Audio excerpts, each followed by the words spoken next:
The weird thing is that then what question, which for me is a now what question, that's the whole thing. You can boil down the entire acquisition to then what and eventually to now what. And if you can answer that question and you can come up with a good enough answer, then okay. Welcome to Creator Debates, where we have stupid arguments to help creators make smart decisions. My name is Justin Moore, your host and the founder of Creator Wizard. Today, we are talking about whether you should ever sell your business as a creator. So Rox, after you sold Thumbnail Test, you tweeted, "I thought selling my first business would feel like a huge win, but honestly, it's been one of the most emotionally difficult times of my life. I have constantly doubted if this was the right decision, even moments before signing the papers." So take me back to right before you signed those papers. What was going through your head? Dude, that was such a tough moment. I think I had so hoped for clarity to come, you know? Like, a lot of people say, like, yeah, like, the moment you click the button, everything's fine. Or, like, just before, it's like you're going to know. And I tried to give myself this whole speech. I filmed it. I literally filmed it because the guy who acquired it from me, he was like, dude, film when you sign the papers. Like, you're going to want to remember this moment. And I filmed it, and I remember feeling like, so I was like, okay, I'm going to give a speech about, like, how I feel right now. And I cannot remember a single positive thing I said. Like, I can't remember smiling. I can't remember being excited. It was like, I honestly felt like a clone of me had a gun to my head and was like, hey, bro, this is it. Like, we have to do this. Like, this is just, gotta move on. That was very much the vibe that I went with. And I think a lot of what I said to myself moments before was like, I don't feel good now, but I'm doing this because I believe I'll feel better later. And that was very much where my mindset was at. Question for you. Have you ever posted that video anywhere publicly? Oh, God, no. I don't even know. That's on my girlfriend's phone. That's not even on my phone. I have not looked at that. I don't even know what I said. That'd be crazy to look back on. I think that's the kind of thing I want to look back on in a year or two. Maybe not. I mean, we're only so many months after that. And, you know, the actual close took maybe a few months post, so I didn't really get any relief for probably 2 or 3 months after that even. If anything, that was when the stressful part started, honestly. It was rough. So I got to imagine that because you sharing the public journey of like building Thumbnail Test for the years that you were working on it, because those were so intertwined, is there an element of you feeling a little hesitant to talk fully about how you're feeling and just being very public about the whole thing, given that the business still exists, it's in different hands obviously, but is that an element of it, or are you not really? Because I mean the thread that you posted was quite vulnerable, so I'm curious how you think about that. I would say I have to draw a line if I feel like anything that I would say would impact the business as it is today, and that's both just logistically how I want to think about it, but also, you know, earnestly, legally, you know, when you sell a business, you can't really say things that would impact the business afterwards. So I I probably had 6 versions of that thread that were all very different, and I didn't post it until I had sent it to the acquirers, and I was like, hey, what do you guys think about this? And that was my choice. They didn't ask me to do that. But I looked at it and I said, you know, if I'm not careful with my wording here, it's going to like come off badly on them because I don't feel great. So I sent it to them and they had like a few small changes, but they were really respectful about it. They were like, and you know, that's why I had to very much make sure that the framing was, here's how I feel because of me internally in my brain, you know, and I had to like a little bit disconnect it from so literally the exact moments of the acquisition or the exact interactions or any of those things. So to be honest, I do have to talk about it like a little bit watered down, but you know, it's still, I would say like all the emotions are still pretty real, you know, like maybe I don't share as many frustrations with the process that I might have otherwise, and instead just more of the overarching broad stroke of like how I feel or how I felt mostly awful post-sale and during. Yeah, it's been a challenge because I hate not being 100% honest. I really, like, I can count on one hand the number of times I've really had to lie in my life. And this isn't necessarily one of them because this is like kind of just not sharing certain pieces of stuff. But it is so uncomfortable to me as like build in public is my default. Just tell everybody exactly how I'm feeling is my default. I'm interviewing people for a job right now, and I straight up say to them, like, I think you're my number 3 candidate for this right now. So I'll let you know. Like, because I'd rather them have real expectations, like, because why not? What do I lose by saying that? I'm like, here's a realistic expectation. I put it at an 80% chance we talk again, so it's been very uncomfortable. And I don't know if maybe that's just a me thing, but I gained a lot of success because I acted like that. And so it has been a little bit painful and felt like, I have to mute myself a bit. But I'm lucky that it's not significantly more. Take me back to the beginning of when you first started Thumbnail Test.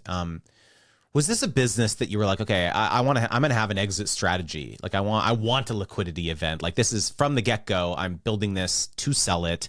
I think a lot of creators kind of meander into starting a business, right? Whether it's a content business, a media business, maybe it's a SaaS, whatever it is, they start creating this thing and it's like a happy accident it becomes so successful that someone wants to acquire it. But where was your, like, is selling something like you did, is that something you should seriously consider at the outset? Do you need to have a clear exit strategy from the beginning? What's your thoughts on that? Yeah, I think in software, almost the majority of the time you're building with exit as an intent.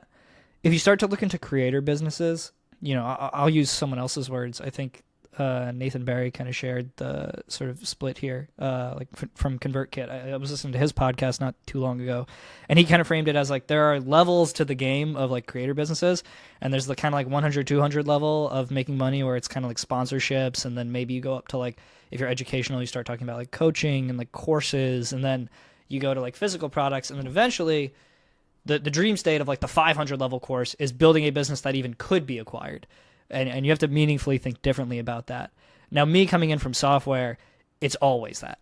Every business I build is with the intent of I want to get acquired, for sure. This new business I'm building, we're already timelining and asking ourselves before we build it, who, if anyone, would acquire this. I had, throughout the build of Thumbnail Test, a handful of names in mind of who might buy it. They didn't end up being the people who bought it, but they ended up being contenders for buying it. And in, a slightly parallel universe, probably it would have gone to one of the names I had guessed. Because I think if you want a liquidity event, you have to have a picture of where it could go, or hands that it could fit into, or somebody whose business would be heavily improved by picking it up, even if that's, all the way up to the scale of Google, or all the way down to like, some startup that just raised 10 million that could spend 1 million on you type thing. So yeah, I always had that in mind. But I would say for me as a software guy, it's not so absolute or concrete. It's sort of, any SaaS business is easy enough to acquire, How do you reconcile that with the disharmony you felt after you sold Thumbnail Test? I wanted to take a quick second to ask, are you going to be joining me at ConvertKit's Craft and Commerce Conference from June 5th to the 8th in Boise, Idaho this year? There's going to be 3 jam-packed days of inspiring keynote talks and hands-on workshops. Plus, a special creator-led day full of meetups tailored just for you. Whether you're looking to sharpen your skills or expand your network, Craft and Commerce is the place to be. You'll hear from top-tier speakers like my friends Ali Abdal, John Yushai, even Cody Sanchez, Bonnie Christine, and Zaylee Barclay, just to name a few, who will be sharing valuable insights that could transform your business. You don't want to miss out on this incredible opportunity. I spoke there last year, and I'm not joking when I say that it was one of the absolute best conferences that I've ever attended in my whole life. Seriously, the people I met, the conversations that I had, it just felt like I had finally found my people. It's kind of hard to describe. Tickets are going fast, and I'd love to see you there. You can connect with people who get what it means to be a creator and have fun doing it. So for more details and to secure your spot, visit conference.convertkit.com. Once again, that's conference.convertkit.com. All right, let's get back to it. I don't think I expected that to happen.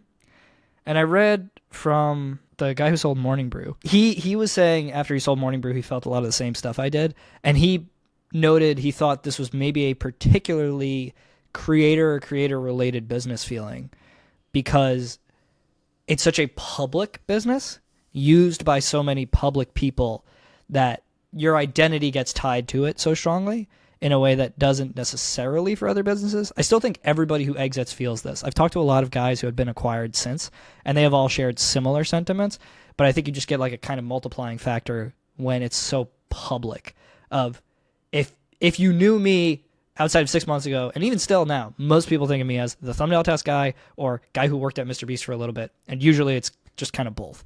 So it's a very weird thing to tear that out and not be that anymore, and then sit with that and ask yourself, where the hell am I? I always knew Thumbnail Test was going to be acquired, but I think the part that made it tough to reconcile was, I think it's easier to sell such a thing when the outcome is more meaningful or like life-changing, right? So a lot of people call life-changing money somewhere between like 2 and 20 million, let's say, right? Of theoretically, depending on where you live, enough money that you could hypothetically never work again, and you could probably just live off of the interest in a bank or like just lightly invest or whatever.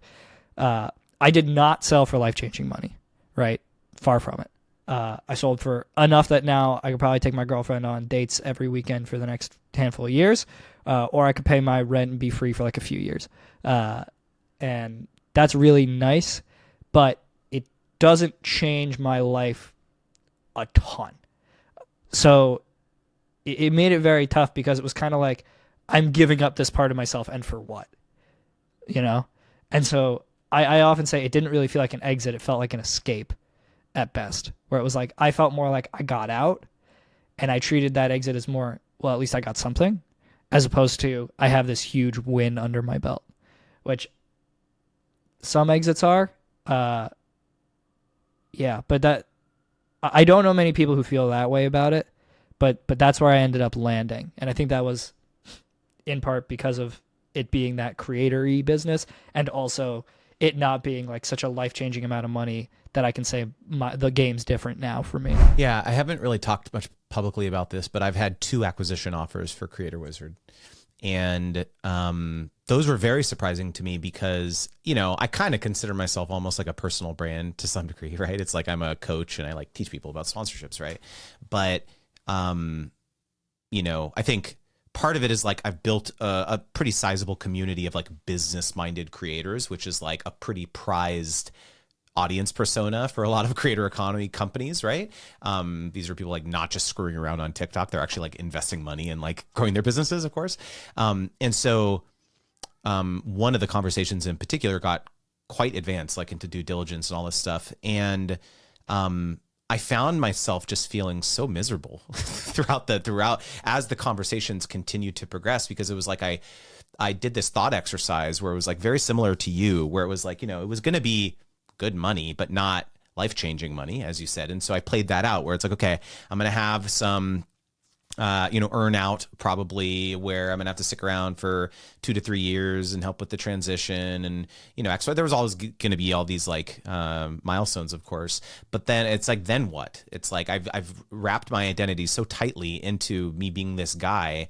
And like, you hear all these things where it's like, you know, don't build it under the personal brand, build it under like a business name so you can sell it, and like have other people start bringing other people in to make content. So it's not just you. And like, you know, it's all these like adages you hear on like podcasts and shorts with inspirational piano music and all that stuff. Right. And then it's like, but when push comes to shove, I was like, okay, I'll be on a beach. Maybe I'll make a bunch of money, go on some vacations. And then what? Like, I'll come back and like, what do I do on like a random Tuesday in February? What do I want to be doing? And I thought to myself, like, this is like what I want to be doing. I want to like be helping people. This is like fun to me.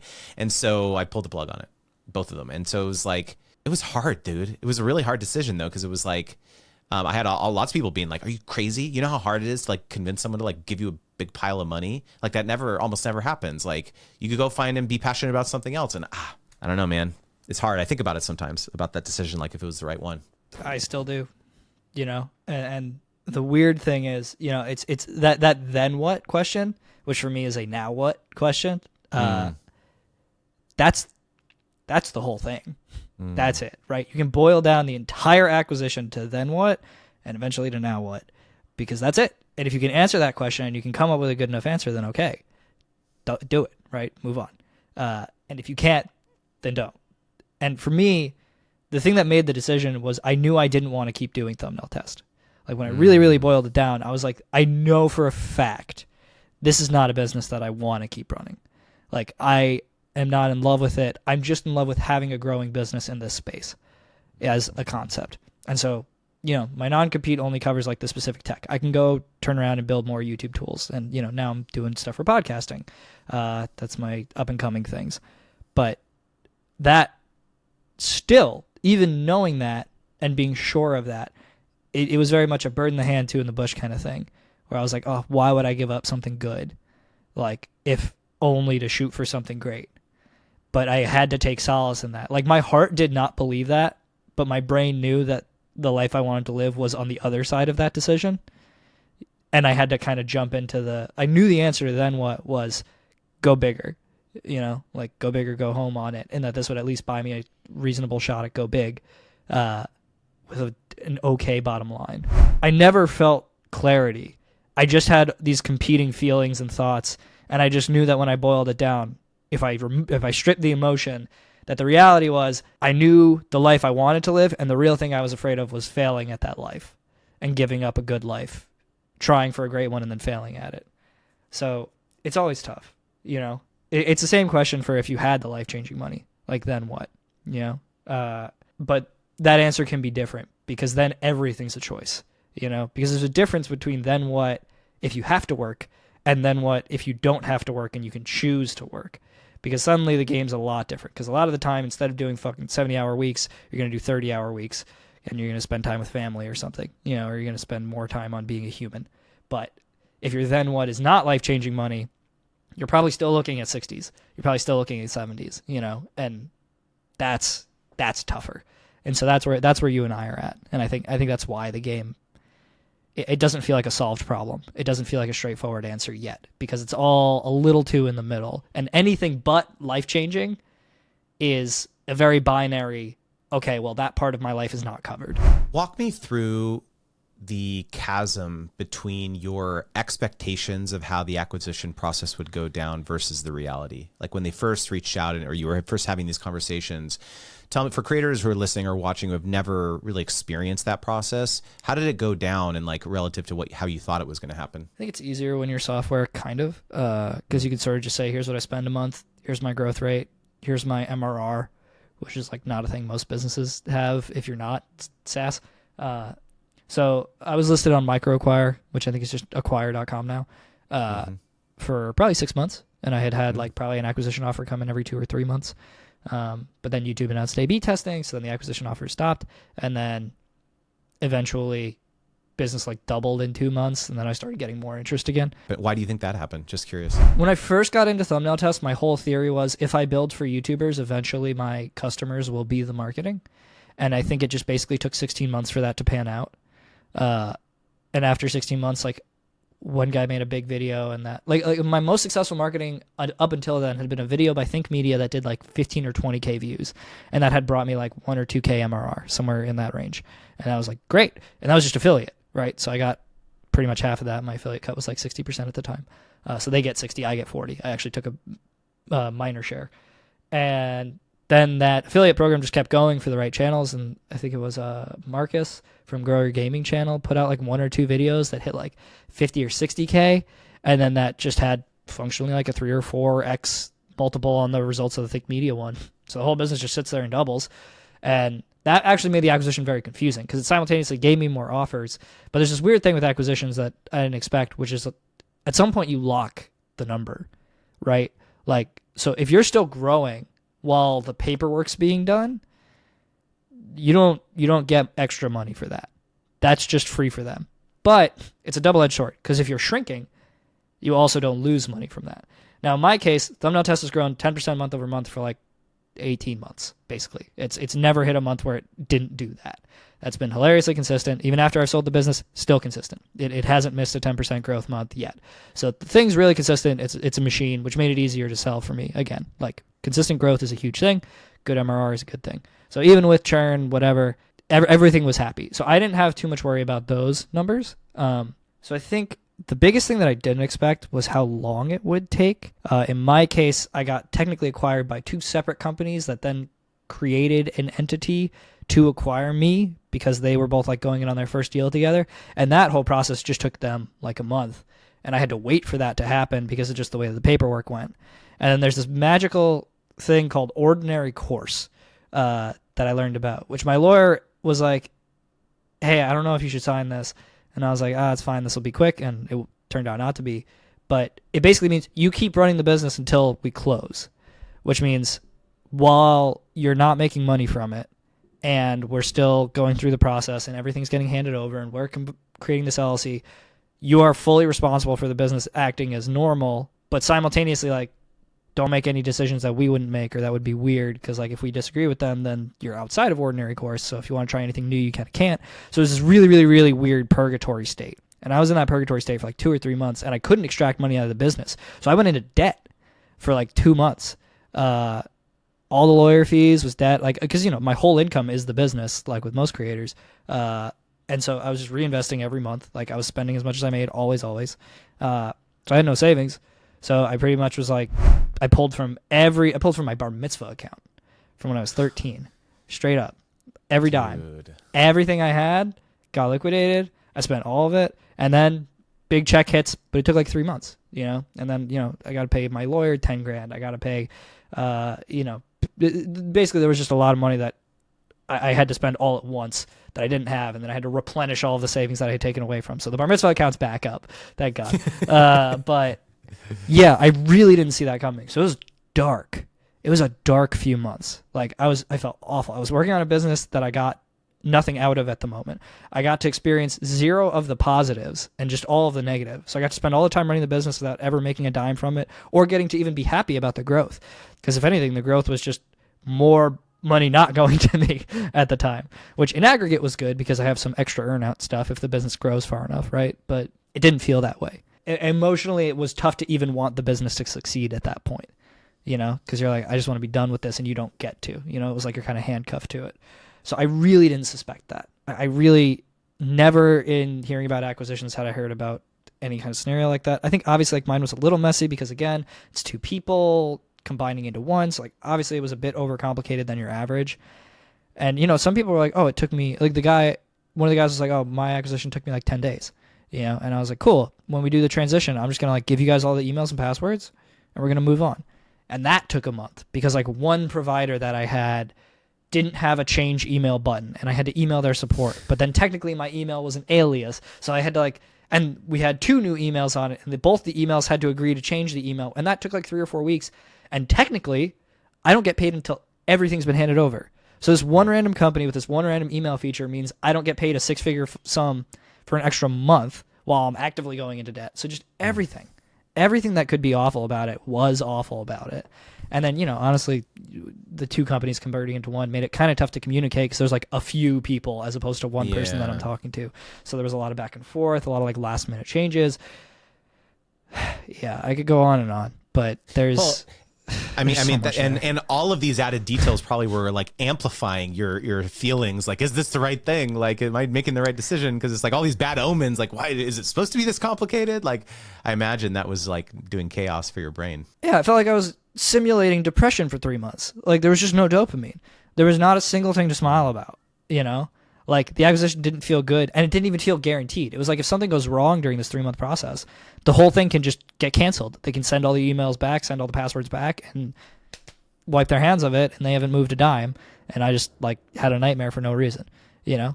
And really, I considered it. Like, even to the last second of signing that paper, like, I felt very like I could have flipped a coin, and I wouldn't have been happy with either outcome if it had told me to or if it had told me not to.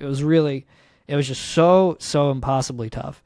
And even the months after, it was still tough until, and I kind of took solace in, I knew immediately, I was like, I have sold a part of my soul and I just need to fill that back up. I need to find a new path to forge. I need to find a new thing to be excited about. And once I have that, I know I'll feel a lot better. And now I do have that and I do feel a lot better. But yeah, those, like, everything between December and like February was just a nightmare, honestly. And I couldn't really talk about it a lot. And I still can only say so much. You know, I'm still only painting broad strokes of why it sucked. And, you know, I hold nothing against anybody about it. It's just, that's the game, you know, like it's complicated and it's weird and lawyers are expensive and paperwork's a nightmare and blah, blah, blah. But am I going to complain about having a bunch of savings, having a bunch of money in my bank? Am I that asshole? The answer is yes. I wrote a Twitter thread about it. But Well, okay, let me ask you this. Like, I think everyone wants there to be a happy ending, right? Where it's like, okay, maybe, I'm going to ask you this question now, like, okay, well, it's been a couple months since the dust has settled now. Like, you're feeling great now, right? Like you with enough time and distance and clarity, you feel like ultimately it was the right decision, but maybe that's not the case. I don't know. Like, how are you feeling now as you've found a new project and you're pursuing other things? Do you really have that clarity or not really? I just think about it less overall. Like, there's this weird thing of expecting confidence and like, yes, I should have sold, no, I shouldn't have sold. And instead I have confidence in other things that results in me kind of not caring to work that out. Well, it actually doesn't matter right decision or wrong. All that matters is, am I in a better place? And for now, I feel like I'm in a better place. I'm got a great creator partner on my new business. I feel like I have a really, really good, really solid view of what it's going to look like. I feel like it's very interesting and unique, and like I'm going to get way farther than I got, way faster than I got there. And all of those things add up to, I'm feeling good now. So me right now is at like a 7 out of 10, 8 out of 10. 2 months ago, 3 out of 10, for sure. Every day I was still thinking about it. Every day after I sold, I would just sit around and I was like, I could have gotten more money. Like I could have kept running it. I could have waited. I could have been more patient. This was dumb. This was short-sighted. This was this. This was that. And it ate at me, and it doesn't.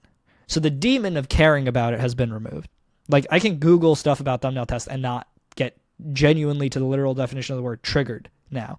But for a while, I really couldn't. For a while, it was like every single time I saw them do anything with the business, the worst thing, and again, this is like not a negative, but this hit me like a truck, was the guy who bought the business started building it in public and saying like, I acquired a business and I'm going to build this in public. And he was tweeting about building what was my business that I had sold to him. And like that just, it felt illegal. It felt like getting divorced and then somebody posting pictures of dating your ex-wife. Like, it was just so impossibly emotional for me that I had to mute him on Twitter for like 2 months. It was nothing against him. I was just like, for my mental, I can't see this right now. And now I'm fine. Now I don't really care. Like, now I'm very emotionally removed from it. And I find in life, like, there's 2 ways to solve a problem. There's you overcome it, or you just stop caring about it. And sometimes one way is better and sometimes the other way is better. And in this scenario, I don't really think I overcame it. I think I just got to the point where it actually didn't matter anymore. I needed to know that I was going to be in a better place after. And I couldn't know that for a few months until I landed there. And now I feel like I'm in a better place after. And so, right decision, wrong decision. Could I have grown thumbnail tests into a few $1 million business? I think so. But do I think that was a better option than what I have right now? Probably not. And there's a lot of probablys in that, but that's all I can take solace in now. And so I can at least say I stopped worrying about it. I stopped thinking about it. I stopped going back, and I stopped questioning it. But goddamn, for that handful of months, was I absolutely thinking about it every day. And I would just randomly walk around and get mad about it, just in the middle of the day for no particular reason. It would ruin my day. It was dark. Thank you for sharing all this, man. I mean, I know it can't be easy to talk about this, especially like everyone's like, most people just flex on social media. Like, look what I'm doing. That's awesome. And look over here, I'm doing this really cool launch, or I'm doing whatever, right? Look at this MRR I've added. I think so rarely people pull back the curtain of like what that is like emotionally when things are uncertain. I think to use your analogy of like, not that I'm over it, it's just like the time thing. I think that's really astute. It almost reminds me of almost like love or grieving. If you've ever broken up with someone or you've lost someone close to you, it's like the pain is very, very acute, and it's like kind of really difficult to get over it. But it's like when you put more time and space from the situation of like what happened, you're able to have like different perspective. And so it's not like it's more like dulled than removed. And I think that's a really interesting point. One thing I'm curious is like, if let's say you were sitting down with someone who was trying to decide, let's say they had an acquisition offer on the table, or they're trying to decide like, is this the right move for me? What kind of questions would you ask them? How would you counsel them through that situation? Yeah, I mean, number one question, is it life-changing money? 0 to 100. If the answer to that is ever yes, the advice I have received is always click the button if the answer is life-changing money. If you can ever press a button in life and not have to work a day in your life again, you press that button. And then you go next, whatever next is. Because you have time. You can get another thing. You can figure it out. You can start again from 0 if you feel like it, but you now have infinite choice for the rest of your life. And that is an insurmountable benefit, like impossibly so.